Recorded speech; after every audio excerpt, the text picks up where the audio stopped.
La llamada telefónica al representante del Partido Demócrata en nuestro país, Grisa Retter. Muchas gracias, Grisa, por estar con nosotros. Eduardo, un gusto estar aquí con ustedes. Muy buenos días. Muchísimas gracias, gracias. ¿Existe la posibilidad de que el Congreso haga más rígidas las posibilidades de subcontratación en México? Primero, es un recurso pues mundialmente socorrido, utilizado mundialmente, no es una cosa nueva en nuestro país, ¿no? Sí, es totalmente correcto. O sea, realmente esto es una práctica que es legal en México, está regulada, genera tanto en México como en el resto del mundo millones y millones de empleos. Y realmente lo que han hecho otros países, más allá de prohibir una práctica de este tipo, pues es establecer regulaciones muy claras y estrictas para justamente evitar los abusos que se pudieran presentar. Y de esa manera, pues no afectan tantos empleos que salen de esto, ¿no? Es una práctica muy socorrida en la Unión Americana y con ello en las empresas que están establecidas en México o con las que hacemos negocios a raíz del TEMEC.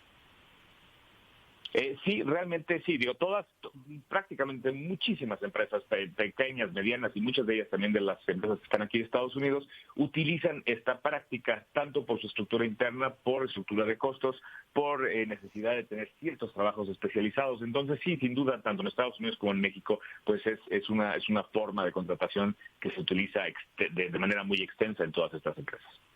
¿Pueden ustedes considerar o se puede considerar que la pretensión del Congreso y del gobierno en el sentido de ser más rígida, mucho más estricta, casi cerrar la puerta a la subcontratación, complica el ámbito de los negocios en nuestro país y sobre todo los negocios que realizan empresas mexicanas con empresas estadounidenses?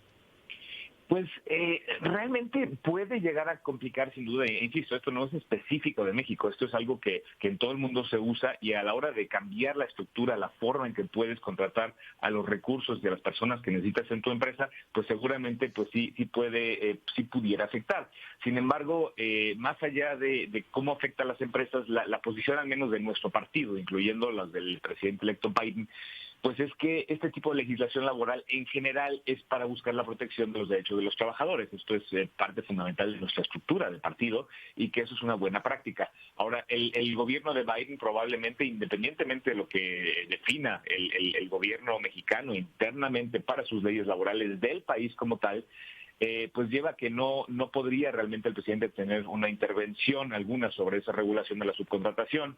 Y también cabe la pena mencionar que el capítulo que habla sobre temas laborales en el TEMEC específicamente no está realmente incluido y no expresa de manera explícita el tema del outsourcing. Es decir, se refiere únicamente a los casos en los que se nieguen los derechos de libertad de asociación y negociación colectiva a los trabajadores. Eso sí está explícitamente mencionado, pero no hace mención realmente el tratado sobre nada que tenga que ver con outsourcing. Okay. Grisa, sin embargo, tú que tienes relación constante con las empresas estadounidenses establecidas en México, ¿cuál es el ánimo que deja en ellas la pretensión del gobierno de hacer más rígida la posibilidad de subcontratar? Pues mira, sin duda cambia la ecuación interna de operación de estas empresas y en el caso de las empresas americanas, su decisión finalmente de invertir en México, pues sí pudiera llegar a ser disuadida por esta regulación. Pero bueno, eso ya será más allá de una decisión de intervención gubernamental, es una decisión de cada inversionista en particular, pues basado en sus propias circunstancias. Bueno, pues ojalá así no suceda, pero porque vamos a iniciar una nueva época que a muchas empresas y a muchos mexicanos nos parece muy atractiva la idea de que llegue una persona que tenga otra actitud con respecto a su vecino y socio.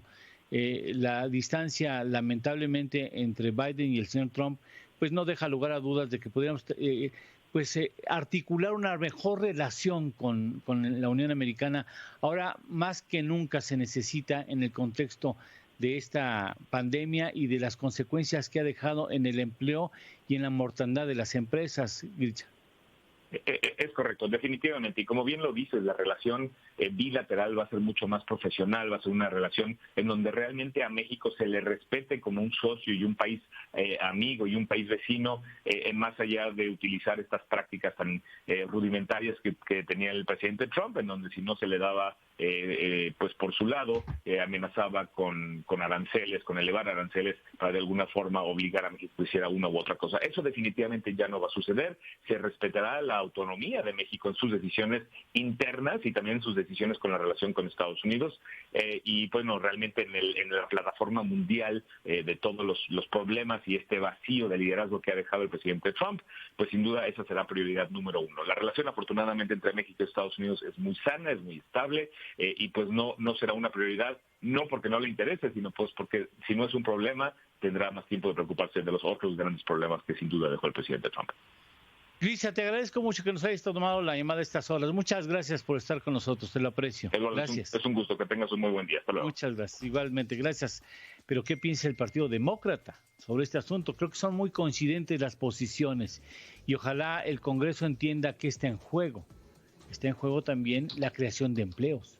En un momento en donde lo que necesitamos no es hacer más rígida la posibilidad de contratación, sino hacer más flexible para que se recuperen los empleos e incluso dar beneficios fiscales a las empresas que generen empleos formales.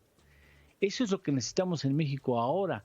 Hemos perdido empleo y seguiremos perdiendo empleos. Ahí está el millón y fracción de empresas MIPYMES que perdieron la vida con motivo de la pandemia y seguirán pasando esas circunstancias si no apoyamos a las empresas para que no desempleen.